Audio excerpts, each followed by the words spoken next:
qui ont peur, il y a des animateurs qui peuvent monter avec vous. D'accord? Laetitia, tu as peur? Lucille? Tiens. Allez, on y va. Vas-y, installe-toi. Ouh là là! T'es prête? Tu prends la ficelle? C'est parti?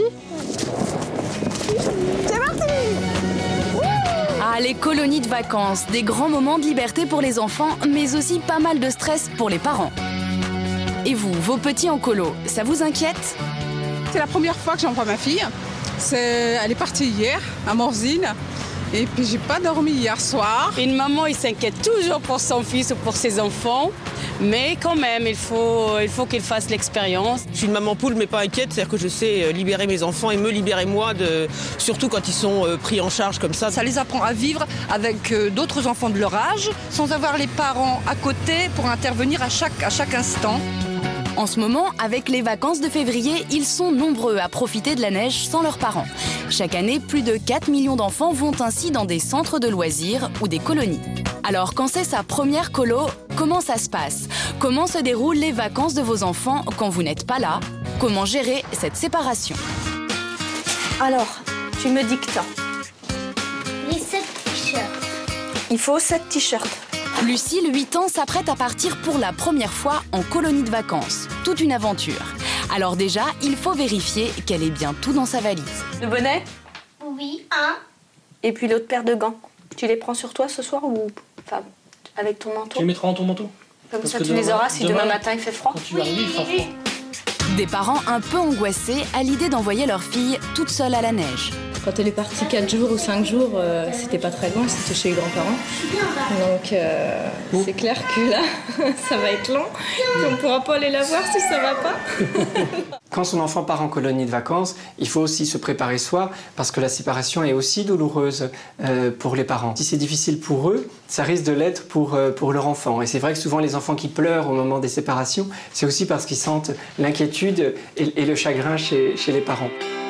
Dernier au revoir à son hamster, Maya, et Lucille est prête à partir. Léo, il est là. Tu t'amuses bien? Hein? Elle nous fait coucou. Oui.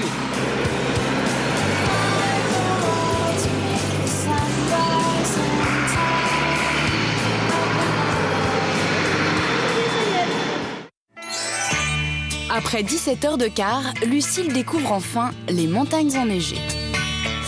Bon, t'es contente d'être arrivée? Oui. Contente mais fatiguée. Pourtant, ce n'est pas le moment de flancher, car à peine arrivée, c'est l'étape cruciale, la bataille des chambres. On est combien là? 4? Il faut une autre.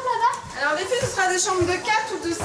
Il y a des binômes qui se sont formés et elles ne veulent pas, je sais pas. Je dors en haut, moi. J'adore dormir. D'accord, bah moi je peux dormir dans le lit à part. Bah oui, tu dors ici. Ou moi je préfère dormir dans un lit en bas. Comme je voulais pas me mettre avec me prendre des punitions tous les jours, je me suis mis avec des filles calmes. Moi, j'aime pas être trop énervée. Même âge, mêmes envies, Lucille, Sarah et Chloé semblent bien partis pour s'amuser toute la semaine.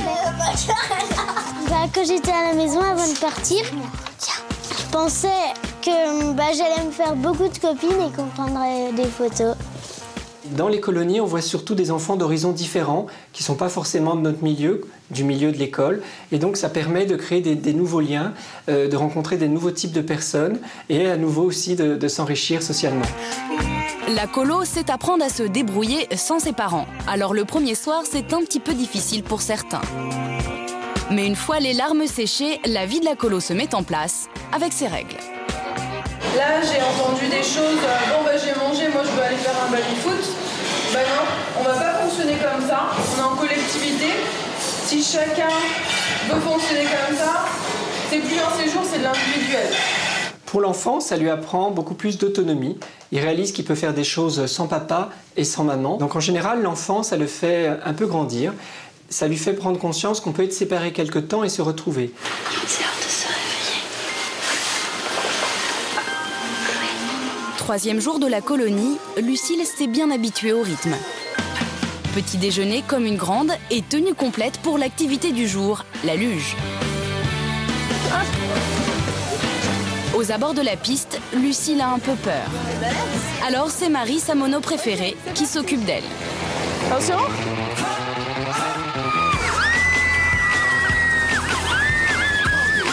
Et descente après descente, Lucille prend peu à peu confiance en elle.